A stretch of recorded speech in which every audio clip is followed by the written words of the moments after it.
विद्या क्रांति एजुकेशन समूह में आपका स्वागत है। साथ में पिछली क्लास हमने काव्य लक्षण की पहली क्लास के अंतर्गत संस्कृत आचार्यों के अनुसार काव्य लक्षण देखे। आज हम रीतकालीन आचार्यों के अनुसार काव्य लक्षण देखेंगे। काव्य लक्षण की दूसरी क्लास शुरू करते हैं। हम काव्य लक्षण की दूसरी क्लास के अंतर्गत सर्वप्रथम हम आचार्य केशव को देखेंगे। आचार्य केशव लिखते हैं, यद्यपि जाति सुलक्षणी सुवरन सरस सुवृत भूषण बिन न सोहै कविता बनिता मीत। तो यहाँ पे आचार्य केशव जो कविता का लक्षण दिए, तो कविता और बनिता, बनिता मतलब होता है स्त्री। तो यहाँ पे दो अर्थों में लक्षण है, एक कविता के अर्थ में, एक स्त्री के अर्थ में। तो यद्यपि अर्थात चाहे स्त्री उच्च जाति की हो, सुंदर लक्षणों से युक्त हो, सुवर्ण सुंदर वर्ण की हो, सरस हो सबको आनंदित करने वाली, अर्थात घर परिवार के सब लोग को प्रसन्न रखने वाली हो, सुवृत हो, उसका शरीर सुगठित हो और वो सुंदर व्यवहार करने वाली हो, फिर भी भूषण बिन न सोए, आभूषणों के बिना उसकी शोभा नहीं होती है। भूषण बिना न सोहई। इसी प्रकार चाहे कविता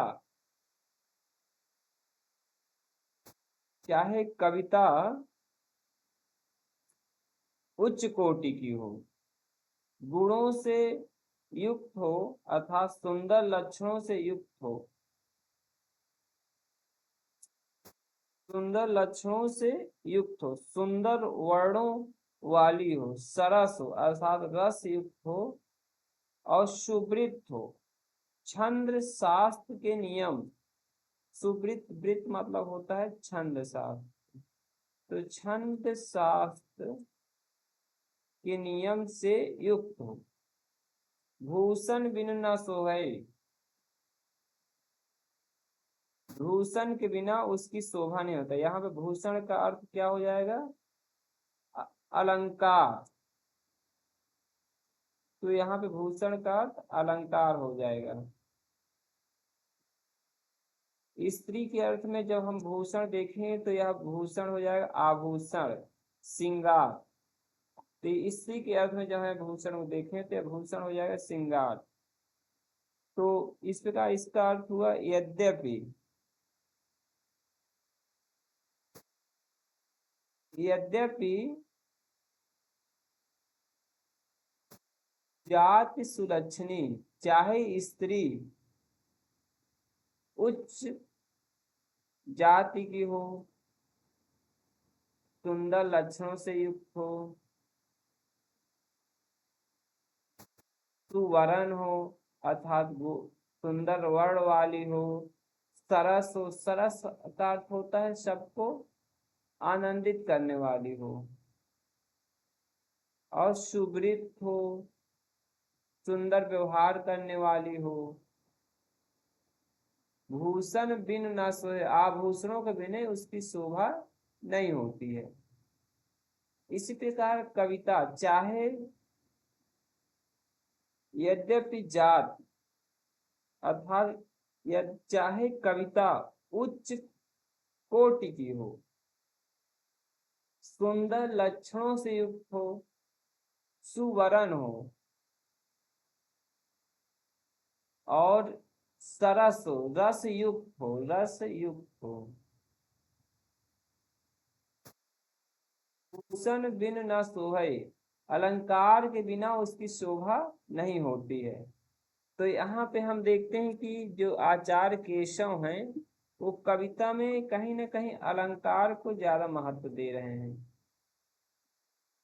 तो आचार्य केशव किसको महत्व दे रहे हैं? अलंकार को। अलंकार को ज्यादा महत्व देते हैं आचार्य केशव। यद्यपि जाति का अर्थ हो गए, कविता के अर्थ में हम ले लेंगे उच्च, कविता के अर्थ में हम ले लेंगे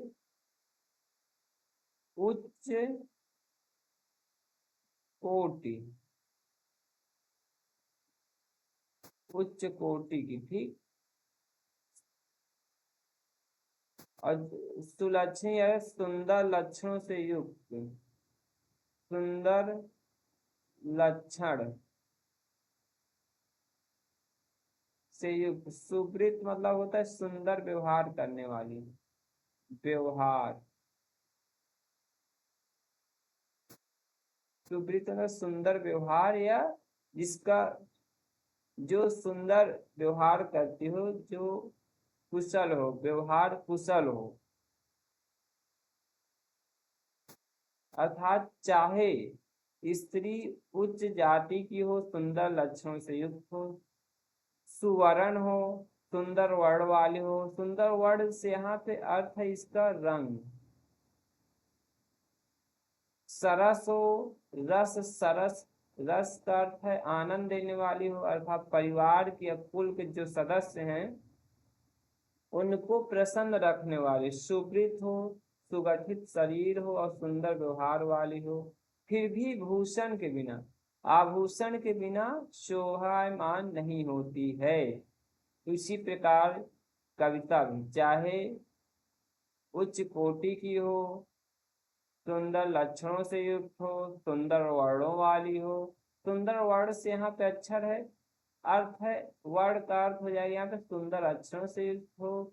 सरस का अर्थ हो जाएगा यहाँ पे विभिन्न प्रकार के रसों से युक्त हो, अर्थात श्रृंगार, वीर, उत्साह रसों से युक्त हो। सुवृत्त, सुवृत्त का अर्थ हो गया छंद शास्त्र के नियम से, जो मात्रिक और वार्णिक छंद है उनके नियमों से युक्त हो। फिर भी भूषण के बिना शोभायमान नहीं होती है। तो यहाँ पे आचार्य केशव अलंकार को सबसे ज्यादा महत्व देते हैं। अलंकार अर्थात आभूषण को। कविता का आभूषण क्या है? अलंकार। तो यहाँ पे हमने जो देखा कि आचार्य केशव अलंकार को महत्व देते हुए लिख रहे हैं कि यद्यपि जाति सुलक्षणी सुवर्ण सरस सुवृत भूषण बिना न सोहै कविता बनिता मित। तो इसका अर्थ तो अर्थ परीक्षा में नहीं आएगा परीक्षा में इसका दोहा ही दे देगा और पूछ लेगा किस आचार्य का दिया हुआ लक्षण है। आगे आचार्य केशव के बाद श्रीपति आते हैं। श्रीपति यद्यपि दोष बिन गुण सहित अलंकार सोलीन कविता बनिता छवि नहीं रस बिन तदपि प्रवीण। यद्यपि दोष बिन गुण सहित अलंकार सोलीन कविता बनिता छवि नहीं रस बिन तदपि प्रवीण। यद्यपि दोष बिना अर्थात दोष से रहित अलंकार सोलीन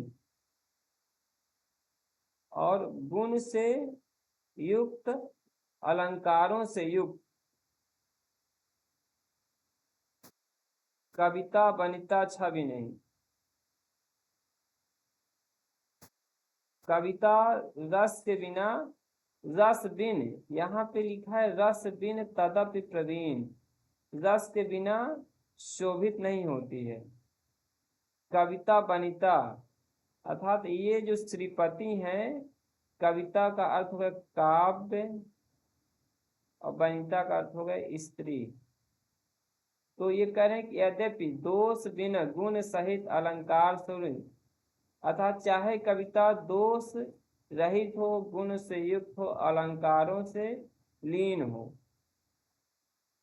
रस बिन तदप प्रवीण, रस के बिना उसकी शोभा नहीं होती है। तो यहाँ पे श्रीपति भी कविता और वनिता दो अर्थों में काव्य लक्षण दो अर्थों में बताए। एक बार वनिता स्त्री का लक्षण बताते हुए कहते हैं, एक बार दूसरी बात कविता का लक्षण बता, कह रहे हैं कि यद्यपि दोष बिन गुण सहित अलंकार सोलीन, कविता बनिता छवि नहीं, रस बिन तदपि प्रवीण।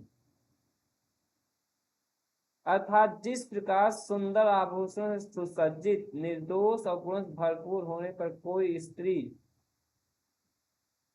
शोभामान नहीं होती, उसी प्रकार बिना रस के कविता भी शोभायमान नहीं होती। तो श्रीपति रस पर ज्यादा जोर देते हैं। यहाँ पे श्रीपति जो है रस, कविता में रस को अत्यधिक महत्व देते हैं।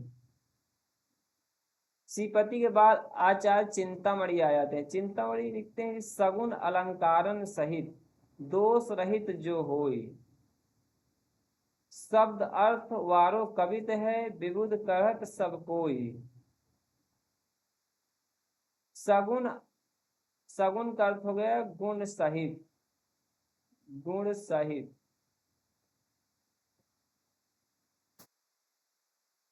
अलंकारन सहित, अलंकार युक्त, दोष रहित जो होई। दोष रहित मतलब दोष से रहित जो होई। शब्द और अर्थ का सहित हो, जिसमें शब्द और अर्थ का सहभाव हो, सहभाव हो। विबुध, विबुध का अर्थ हो विद्वानों ने उसे कविता कहा है, विद्वानों ने उसे कविता कहा है। तो जो गुण युक्त हो, अलंकारों से युक्त हो, दोष रहित हो और जिसमें शब्द और अर्थ का सौहित हो या सहभाव हो, विद्वान उसे कविता कहते हैं। तो आचार्य चिंतामणि कहते हैं कि जो कविता,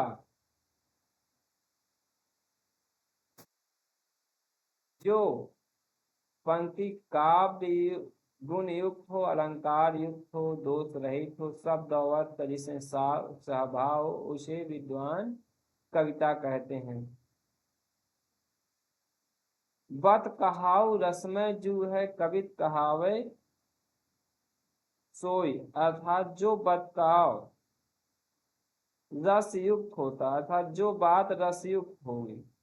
बतकहाऊ मतलब हो जाएगा जो बात, जो मतलब जो हो जाएगा, तो जो बात रसयुक्त होगी वही कवित्व हो कहाएगी। तो यहाँ पे हमने आचार्य चिंतामणि को देखा, तो चिंतामणि ने भी काव्य के लक्षण दो बताए। पहला बताया उन्होंने कि सगुन अलंकारन सहित दोष रहित जो होई, शब्द अर्थ वारो कवित है, विभुत कहत सब कोई। दूसरा काव्य लक्षण बताते चिंतामणि के बत कहाऊ रसमय जो है कवित कहावे सोए। चिंतामणि के बाद हम देखते हैं कुलपति मिश्र। कुलपति मिश्र कहते हैं कि दोष रहित अरु गुण सहित कछुक अल्प अलंकार। तो दोष रहित अरु गुण सहित कछुक अल्प अलंकार, शब्द अर्थ सो कवित है, ताको करो विचार। जो दो दोष रहित है, अर्थात जो दोष रहित है, जिसमें दोष का अभाव है, और गुण सहित और जिसे गुण है, जो गुण का सौहित्य है जिसमें, अर्थात जो गुण युक्त। कछुक अल्प, जो अल्प अलंकारों से युक्त है। शब्द और अर्थ का स्वभाव है जिसमें, उसे विचार करके कविता कहना चाहिए। ताको करो विचार, कविता है ताको करो विचार, उसे विचार करके कविता कहना चाहिए।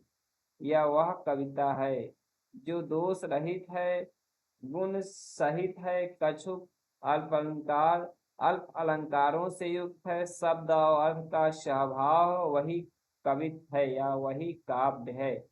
तो आचार्य कुलपति मिश्र क्या बताते हैं कि दोष रहित और गुण सहित कछुक अल्प अलंकार, शब्द अर्थ सो कवित्व है, ताको करो विचार।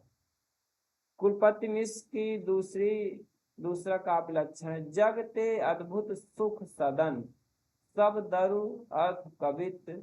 यह लक्षण मैंने कियो, समुझ ग्रंथ बहुचित। जगते अद्भुत।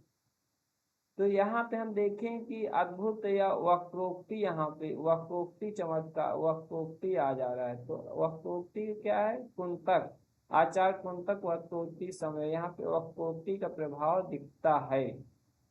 और वक्रोक्ति के प्रवर्तक जो माने जाते हैं आचार कुंतक माने जाते हैं। ठीक, तो जगते अद्भुत सुख सदन, वह कविता जिसमें शब्द और अर्थ का सहभाव है, वह जगत में अद्भुत है और सुख देने वाली है या आनंद प्रदान करने वाली है। अर्थात जग से अद्भुत अर्थात सामान्य से चमत्कृत, सामान्य से विशिष्ट जो है और चमत्कृत है, सुख सदन है, सुख का सदन है या आनंद देने वाली है। शब्द और अर्थ का जिसमें स्वभाव है वही क्या है? कविता है।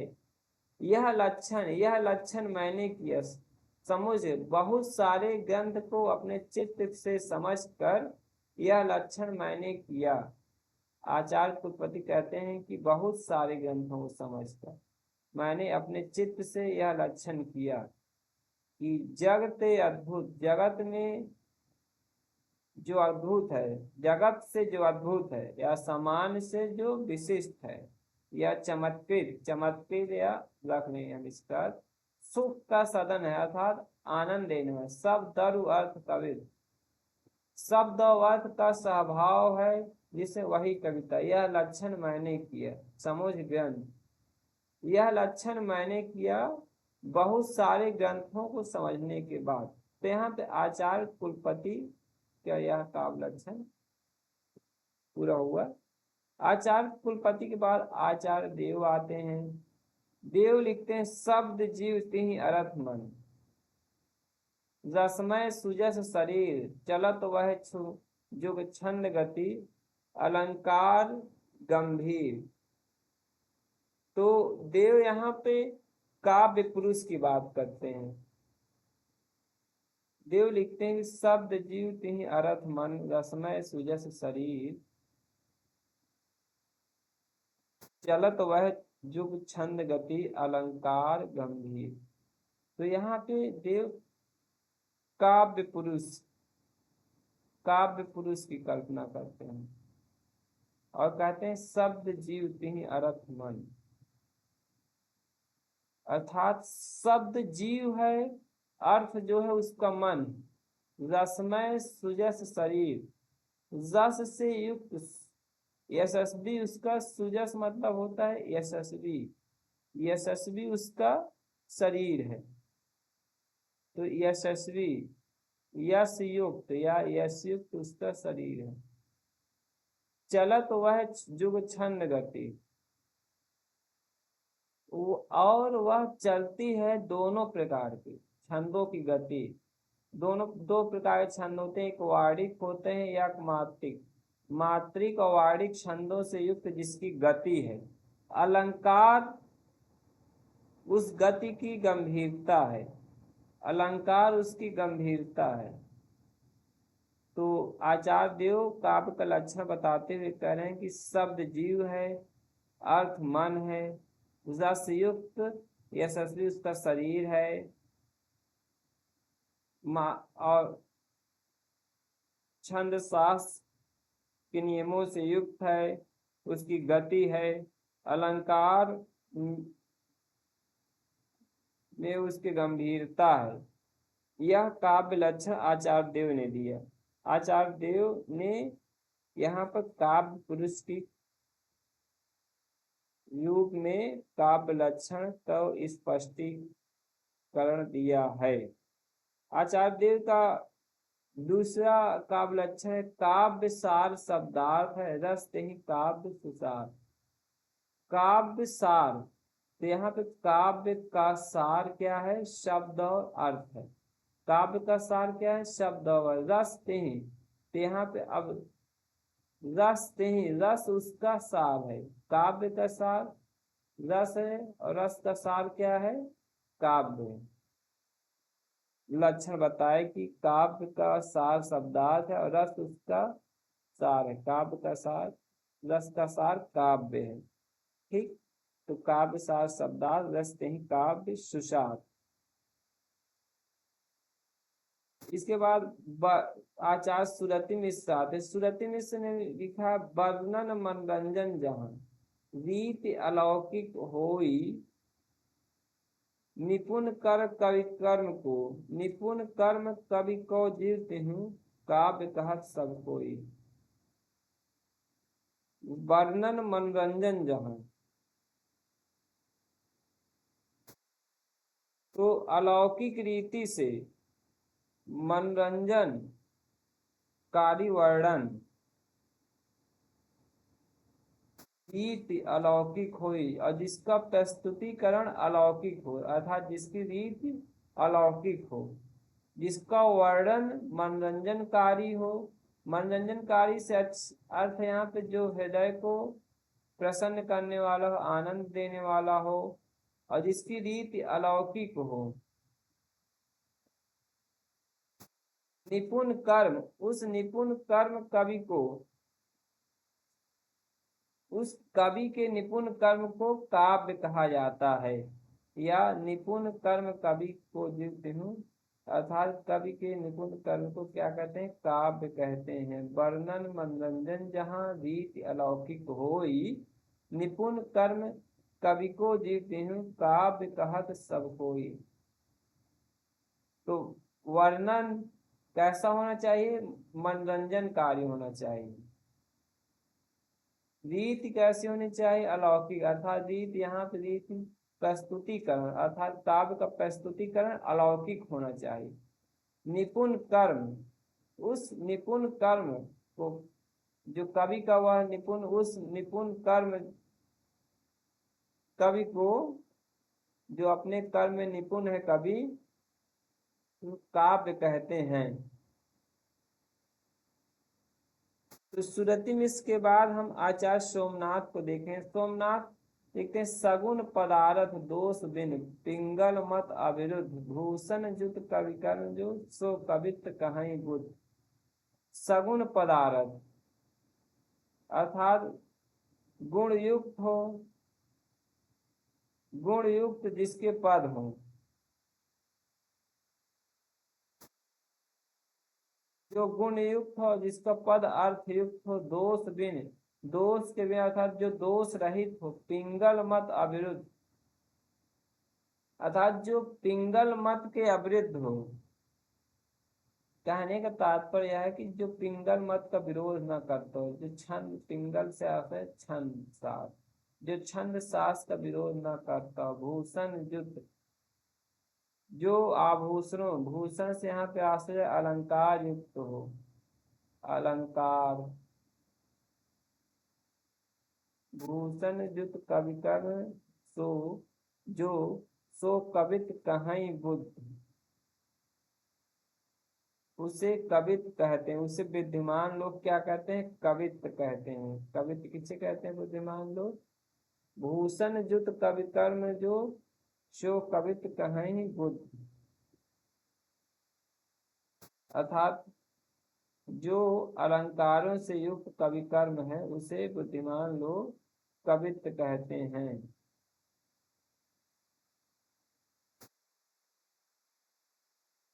तो सगुन पदार्थ दोष बिन, पिंगल मत अविरुद्ध, जो गुणों से युक्त हो, जिसके पद अर्थ युक्त हो, दोष रहित हो, और पिंगल मत अविरुद्ध हो, और जिसमें जो अलंकारों से युक्त हो, विद्वान लोग उसे क्या कहते हैं, कवित्व कहते हैं। उस कवि कर्म को कवित्व कहते हैं। यह सोमनाथ की,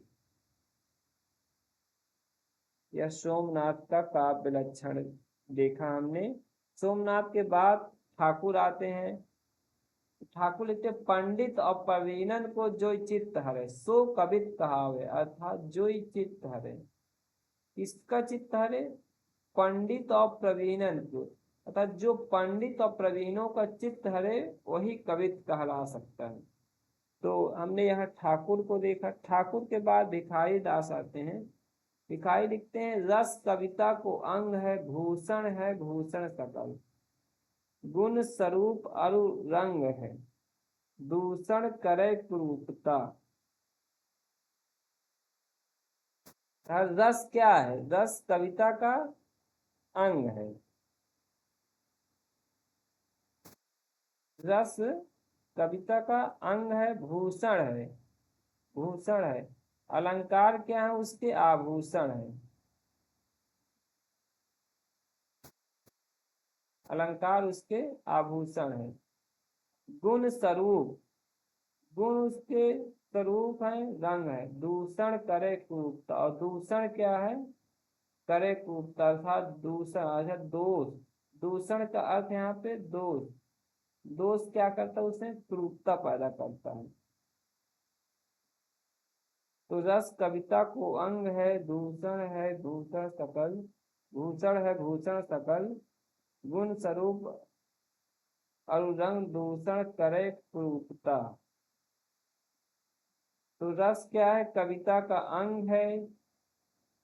भूषण, भूषण पहले जो भूषण पहला भूषण है यहाँ पे हम लोग देख रहे हैं, इसका अर्थ होगा अलंकार। इसका अर्थ होगा अलंकार। ठीक।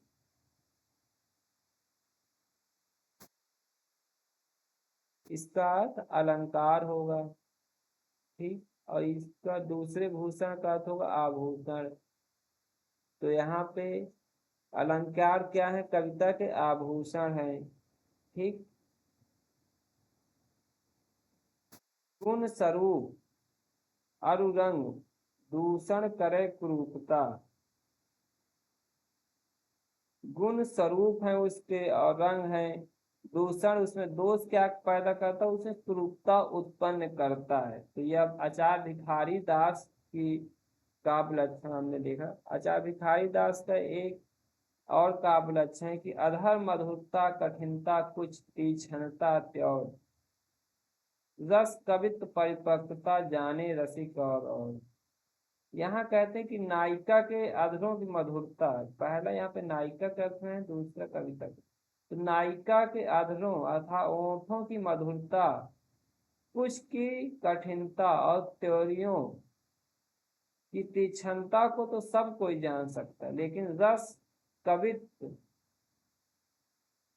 कवित्व की परिपक्वता और रसिकता तो सब कोई नहीं जान सकता। उसे सिर्फ केवल रसिक अर्थात सहृदय लोग ही जान सकते हैं।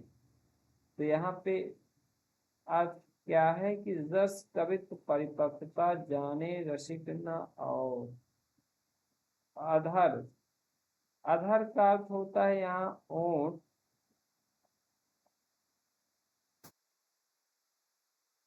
रस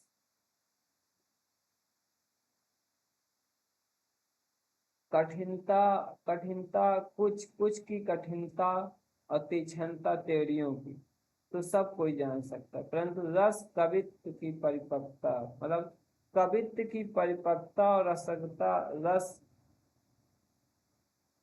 के बारे में सब कोई नहीं जान सकता, उसी केवल सहृदय रसिक लोग ही जान सकते हैं। तो यह भिखारी दास के काव्य लक्षण है। भिखारी दास के बाद प्रताप शाही अर्थात आते हैं। तो प्रताप शाही लिखते हैं, व्यंग जीव कहीं, व्यंग जीव कहीं कवित को हृदय सो धुनि पहचान। व्यंग जीव कहीं कवित को हृदय से धुनि पहचान, शब्द अर्थ कहीं देह पुनि भूषण भूषण जान। व्यंग जीव कहीं कवित को, व्यंग जीव है। अब सुनिए, कवित का, कवित का व्यंग क्या है? व्यंग कवित का जीव है।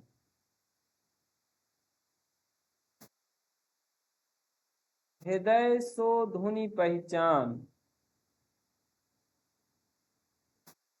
और हृदय सो धुनि पहचान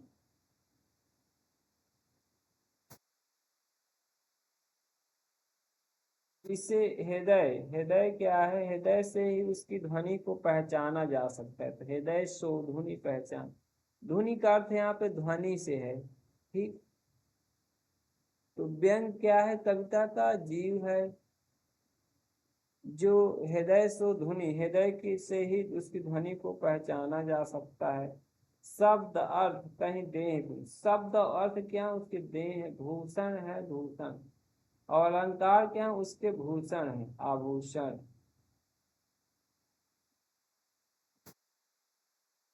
कवि कहते हैं कि कविता को वास्तविक प्राण या जीव उसका व्यंग्यार्थ है, जिसे सहृदय या हृदय ही पहचान सकता है। इसके शब्द और अर्थ कविता के शरीर का निर्माण करते हैं, और अलंकार उसके वास्तविक आभूषण जानना चाहिए। अलंकार को उससे जानी मतलब जानना चाहिए, अलंकारों को उसका वास्तविक आभूषण जानना चाहिए। तो आचार्य प्रताप शाही के अनुसार हमने देखा कि आचार्य प्रताप शाही ने व्यंग्यार्थ कौमुदी की रचना की थी। तो जो यहाँ पे व्यंग आए ना, तो यहाँ पे असल में व्यंग्यार्थ कौमुदी, तो यहाँ पे प्रताप शाही हो जाएगा। तो व्यंग जीव कहीं कवित को हृदय सो धुनि पहचान, सब दर्द कहीं दे पुनि भूषण भूषण क्या। तो कविता का जीव क्या है? व्यंग है।